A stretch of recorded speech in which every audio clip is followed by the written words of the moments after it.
Hi hello and welcome நண்பா. நம்ம இன்னைக்கு என்ன பார்க்க போறோம்னு பார்த்தீங்கன்னா, சவுக்கு சங்கர். சவுக்கு சங்கர் கேஸோட அப்டேட் என்ன?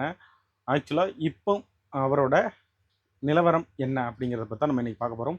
வீடியோக்குள்ள போகிறதுக்கு முன்னாடி மறக்காம நம்ம சேனலை சப்ஸ்கிரைப் பண்ணிருங்க, லைக் பண்ணிருங்க, தொடர்ந்து நம்மளோட இருந்துருங்க.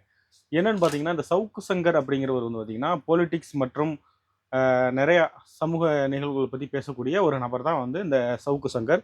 இப்போ என்னாச்சுன்னு பார்த்தீங்கன்னா, அவரை வந்து ரீசெண்டாக வந்து அரெஸ்ட் பண்ணியிருந்தாங்க. அரெஸ்ட் பண்ணி உடல்நிலை காரணமாக அவருக்கு வந்து பெயில் வழங்கப்பட்டது. அந்த பெயில வாங்கிட்டு இவர் என்ன பண்ணாருன்னா, வெளியில வந்து தகவல்கள் அதாவது திரும்பவும் யூடியூப் சேனல்ல உட்காந்து பேச ஆரம்பிச்சாரு.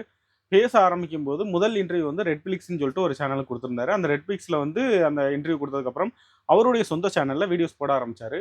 ஸோ அந்த டயத்துல என்ன ஆச்சுன்னு பார்த்தீங்கன்னா, இவரு உடல்நிலை சரியில்லன்னு சொல்லி இது பண்ணாரு.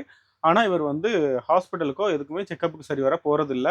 இவர் உடல்நிலை நன்றாகத்தான் இருக்கு அப்படின்னு சொல்லி, திரும்ப அவரோட பெயில ரத்து பண்ண சொல்லி கோர்ட்ல வந்து ஆர்கியுமென்ட் போகுது. அப்போ வந்து என்னன்னு பார்த்தீங்கன்னா, இவர் மேல வைக்கப்பட்ட குற்றச்சாட்டு என்னன்னு பார்த்தீங்கன்னா, இவர் வந்து அ அ அந்த ஆப்போனன்ட்ட பத்தி அவங்களோட பேர வந்து வெளிப்படையா சொல்றாரு.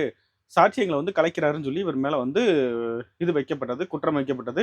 இப்ப இதுல என்னன்னு பார்த்தீங்கன்னா, இப்ப ரீசென்ட்டா வந்த வாய்தால வந்து, அந்த சவுக்கு சங்கர் கேஸ்ல வந்து இவர் வந்து YouTubeல வீடியோ போடுறாருன்னு சொன்னதுக்கு வந்து ஜட்ஜஸ் எல்லாருமே டென்ஷன் ஆயிட்டாங்க. இவரு ஆப்போனன்ட் அதாவது இந்த கட்சிக்காரர் வந்து, இதுல வீடியோ போடுறத பார்க்கறது தான் எங்களுக்கு வேலையா? அப்படிங்கிற அளவுக்கு வந்து ரொம்பவே டென்ஷன் ஆயிட்டாங்க நம்ம ஜட்ஜஸ் எல்லாருமே. அதுக்கப்புறம் வந்து தேதி சொல்லாம அந்த கேஸ வந்து ஒத்தி வச்சுட்டாங்க. இதுதான் இப்பொழுதைக்கு நம்ம சவுக்கு சங்கர் கேஸோட அப்டேட்டு. சவுக்கு சங்கர் ஜெயில்ல இருக்காருன்னு கேட்டீங்கன்னா, ஜெயில்ல கிடையாது. அவர் வெளியில தான் இருக்காரு. ஆனா, அவங்க 3 பேரும் சேர்ந்து வீடியோ போடக்கூடாதுங்கிறது வந்து ரூல்ஸ். ஏன்னா, இவங்க ஒருத்தர ஒருத்தர் மீட் பண்ணக்கூடாதுங்கிற மாரி கோர்ட் வந்து தடை உத்தரவு குடுத்துருக்காங்க. அதாவது இந்த கேஸ்ல சம்மந்தப்பட்டவங்க ஒருத்தர ஒருத்தர் மீட் பண்ணக்கூடாது. சாட்சியங்கள கலைக்கிறதுக்கு ட்ரை பண்ணக்கூடாது. சாட்சியங்கள வந்து நேரடியா போய் சந்திக்கக்கூடாது. நீங்க வந்து உங்களோட வாதங்கள மட்டும் தான் கோர்ட்ல மட்டும் தான் வைக்க முடியும் அப்படிங்கிற மாரி சொல்லியிருக்காங்க. ஸோ, அதனால மட்டும் தான் சவுக்கு மீடியால வந்து இப்போ வந்து வீடியோஸ் வர்றதில்ல. மத்தபடி சவுக்கு சங்கர் வெளியில தான் இருக்கிறாப்ல.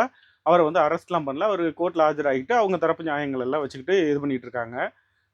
அ சவுக்கு சங்கர் அரெஸ்ட் அப்படின்னு சொல்றது வந்து ஒரு இதுன்னு தான் நெனைக்கிறேன். ஏன்னா, அவர் அரெஸ்ட்லாம் ஆகல. வெளியில தான் இருக்கிறாப்ல.